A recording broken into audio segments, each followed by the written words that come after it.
गोरखपुर जिले के गगहा ब्लॉक में इस समय हम उपस्थित हैं और यहाँ पे कुछ राजस्व विभाग के लापरवाही के कारण एक पीड़ित परिवार है। यहाँ पे हम आए हुए हैं और पीड़ित से ही जानेंगे कि इनका प्रॉब्लम क्या है। आप अपना प्रॉब्लम बताइए चाचा। हमारा पहले अपना नाम बताइए आप। सच्चिदानंद मिश्र जी। हमारा नाम सच्चिदानंद मिश्र है। जी।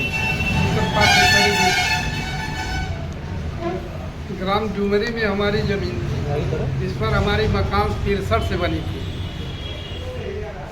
उसको जो है 23 जून 23 को अटल सिंह पुत्र नागर सिंह द्वारा हमारी पूरी मकान गिरा दी गई। जी। उसके लिए 23 के दरखास्त दिए थे धारा 24 के लिए। जी। तो धारा 24 में कानून जो थे वह खारिज कर दिए कि आबादी की ज़मीन है सीमांकन नहीं किया जा सकता। इसके बाद फिर दोबारा जो है प्रयास किए। उसके बाद किस दबाव बस माननीय SDM साहब कानगो को आदेश दिए, जाइए देखिए। तो कानगो साहब रिपोर्ट लगा दिए कि सीमांकन करने लायक है। जी। जी। जी। इसके बाद कानगो साहब कच्ची पैमाइश कर दिए, मुकदमा चला। हम उसमें पैरवी के हमारी कोई दरखास्तें नहीं उसमें मिल रही है। कितना साल हुआ मुकदमा किए हुए? अभी जैसे 23 में मुकदमा किए थे ना, उसके बाद 2023 में। हाँ, उसके बाद फिर 25 में जब आए हैं 24 में, तो फिर उसको चालू कर दिए। कानगो साहब को भेजे, कानगो साहब सीमांकन का लगा दिए, सीमांकन करने लायक है। जी। इससे पहले जो रिपोर्ट बनी थी आपके द्वारा बताया जा रहा है, कागज भी आपके पास है कि उसमें साफ साफ लिखा गया है कि नापने लायक ये भूमि नहीं। नापा नहीं जा सकता। कानगो कौन थे? उस समय कानगो थे जयनाथ यादव और इस समय कानगो कौन है? राधेश्याम उपाध्याय। तो वह लगाए हैं रिपोर्ट की जो है कि नापने लायक है। और वह लगाए थे जयनाथ यादव जी जो कि लगाए थे रिपोर्ट की नापने लायक नहीं है। इसमें क्या आप कहना चाहते हैं? कहना चाहते हैं किस दबाव बस माननीय SDM साहब द्वारा फिर आदेश किया गया कानगो को जाके देखिए कि नापने लायक है कि नहीं है। जी। तो माननीय कानगो साहब जो है लगा दिए कि नापने लायक है। फिर SDM साहब आदेश कर दिए कि जाकर के सीमांकन कर दिए। यानी संभ्रांत व्यक्तियों के दबाव में वो जो है कि कानगो साहब ने कहा, यानी SDM साहब किस दबाव से SDM साहब ने नापने के लिए तो कानगो साहब ने ही ने लगाया है। कानगो साहब को लगा है। तो कानगो साहब के लेखक पर तो वही SDM साहब ने कार्रवाई करेंगे। हाँ। तो SDM साहब जब कार्रवाई कर रहे हैं तो नापने के लिए, तो आप जो है कि SDM साहब के पास गए थे? SDM साहब पास नहीं, नापने के बाद में जाएंगे, उसके पहले कैसे जाते हैं?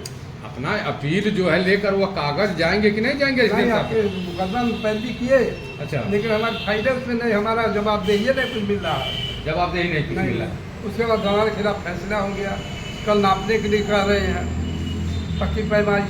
आप क्या चाहते हैं? पक्की पैमाइश होगी तो हम तो पूरे परिवार सब आत्मदाह कर लेंगे। क्यों? ये तो नियम है, पक्की पैमाइश मान लीजिए कच्ची पैमाइश हो गई, पक्की पैमाइश की भी नियम है राजस्व विभाग की। हाँ बिल्कुल है। तो आपने इससे पहले क्या आपत्ति दाखिल किया था? आपत्ति दाखिल चल रहा था, 3-4 तारीख पड़ा उसमें। हमारी आपत्ति है उसमें गायब है, पता नहीं चल क्या हुआ आपत्ति हमारी। यानी आपके मुकदमा के दौरान जो है कि नफी का आदेश आ गया? हाँ। नहीं, नफी का आदेश पहले आया ना, तो मुकदमा चला ना SDM कोर्ट में।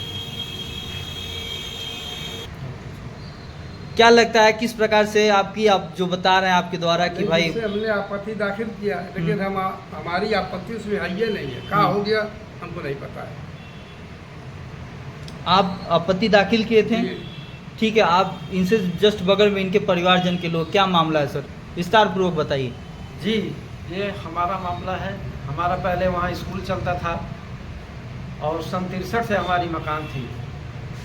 ये हमको धमकी दी जा रही थी कि ये हम गिरा के हम कब्जा कर लेंगे, लेकिन हम लोग बहुत दरखास्त दी लेकिन कोई माना नहीं। जबकि उसका 70 नंबर जो है वो अनुसूचित जाति की ज़मीन है, बिना परमिशन के वो उसका हकदार बना हुआ है, उसके हक है ही नहीं है। तो कैसे वो आदेश दे दिया SDM साहब ने, ये समझ से परे है। अच्छा। कि किस बेस पे उन्होंने ये आदेश दिया जबकि उसकी ज़मीन अनुसूचित जाति की है। किसकी?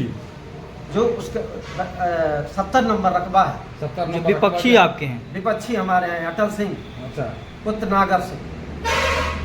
उन्होंने हक अपना कैसे जता रहे DS की जमीन है जी, अनुसूचित जाति की जमीन है, जिसके खिलाफ हमने कल से 20 प्रार्थना पत्र दिया। प्रार्थना पत्र दिया गया, उस पर कोई सुनवाई नहीं है। मुख्यमंत्री के गृह जनपद में क्या किस प्रकार से आप लोगों को गुमराह करके घुमाया जा रहा है, इस पे आपका क्या कहना है? ये तहसील प्रशासन घुमा रहा है, बस उनके प्रभाव में आके लोग हमको दबाया जा रहा है, सताया जा रहा है। आपकी क्या गुहार है? हमारी यही गुहार है माननीय सीएम साहब से, माननीय डीएम साहब से गुहार है कि हम ये पैमाइश न हो। अगर पैमाइश होती है, मैं पूरे परिवार सहित वहाँ पे आत्मदाह करूँगा। नहीं, ये अगर जो आप लोग हमसे बाइट दे रहे हैं, ये चीज़ें तो ठीक नहीं है। कहीं ना कहीं एसडीएम महोदय से आपको मिलना चाहिए, जिले के अधिकारियों से आपको मिलना चाहिए। आत्मदाह ठीक नहीं है। कल हमको नकल नहीं, जो एसडीएम साहब ने किया था उसकी नकल हमको पक्की नहीं कल मिली, अब भी नहीं मिली। क्या आप कल बांसगांव गए थे? जब गए थे जी, तो वहाँ पे एसडीएम साहब से मिले? नहीं, एसडीएम साहब कोर्ट में चले गए थे, इलाहाबाद चले गए। 2 बजे बाद नकल मिलती है, लेकिन उसके बाद तो मिली नहीं। धन्यवाद।